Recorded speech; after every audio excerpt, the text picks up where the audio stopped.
Hi, welcome back to Somatic Pilates Plus. I'm Dolores. Today we're going to be working on rotation of the neck, the rib cage. Have you ever experienced when you're in a car and you turn, well, today's backup cameras, but if you're trying to turn your head to look behind you to pack out of a driveway or just to be able to turn to look at something without having to turn your whole body to do that. That's rotation of your spine, and we can be stuck in our neck, in our shoulders, in our back. So the exercise we're going to be doing today will help to increase that rotation and should make it easier for you to be able to move your head and your neck. And the eyes have a great deal to do with this. So there's muscles that are in our eyes are actually connected to our neck. So we're going to be doing the exercise without using our eyes to see how much rotation you get. And then we'll be using our eyes to see if that has helped to increase your rotation. So what you will need for this is just a mat. You can use a roller, a half roller, or something that's going to be firm where you can place your head so that it's in line with your spine. You're going to be laying on your side. Your shoulders are going to be in line with your hips, and your knees are going to be, hips are going to be at 90 degrees.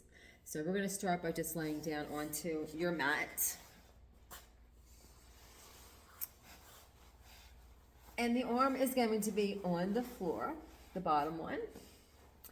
The palm is up. So my shoulders are stacked over my hips, and my hips are stacked on top of each other. The knees are bent at 90 degrees. So you're going to have your hands stacked one on top of the other.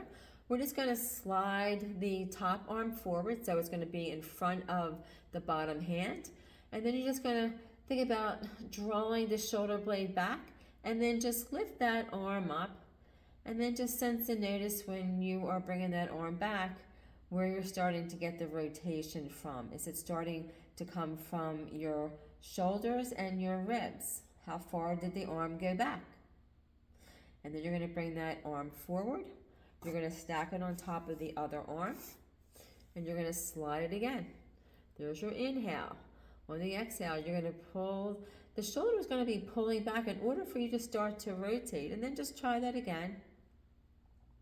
Do you feel like the bottom arm is moving at all?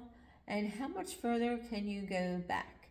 And you want to make sure that the knees do not slide over top of each other. They have to stay stacked one on top of each other.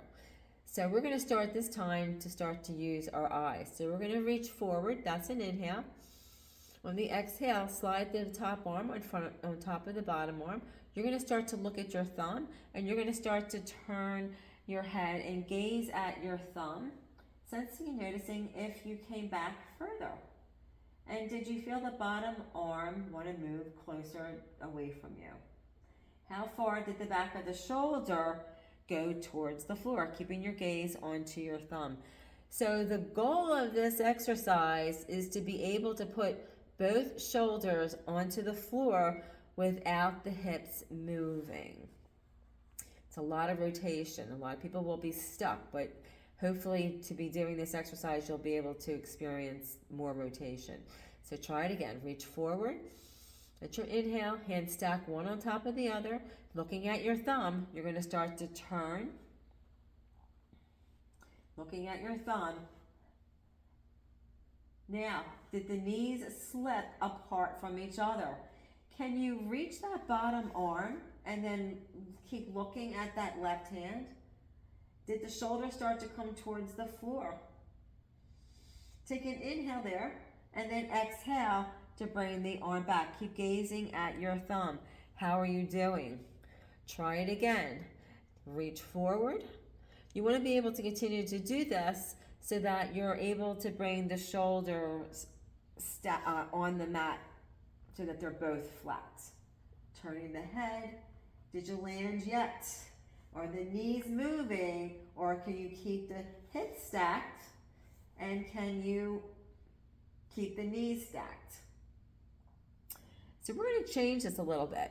So now you're going to put your hand onto your forehead, And you're just going to start to turn with the elbow is going to get heavy. You're going to start to bring the shoulder back and the ribs and sense and notice how that feels. And then bring yourself back. Try that again. You're just going to turn, using your eyes to follow the pathway along the way. So I notice a difference when I do it this way.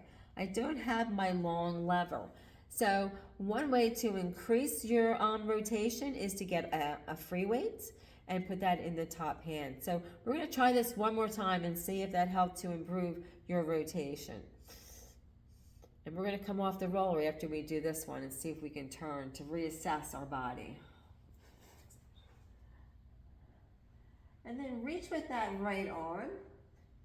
Did the right shoulder come back onto the floor? Take an inhale into your waist and then exhale, bring that arm back.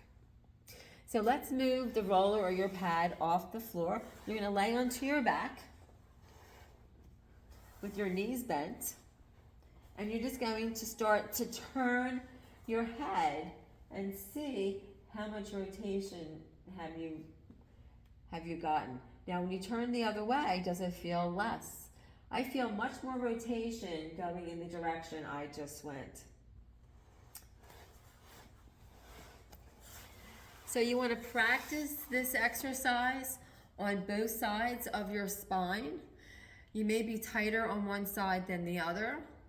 So that will be actually our muscles of our waist, or our obliques, of our internal obliques or external obliques, and the spine. So practice, see how you improve, leave a comment, and if you haven't already subscribed, please subscribe to the channel. More videos will be coming. I hope you're enjoying what you're watching. Thanks for joining me again today. Bye-bye.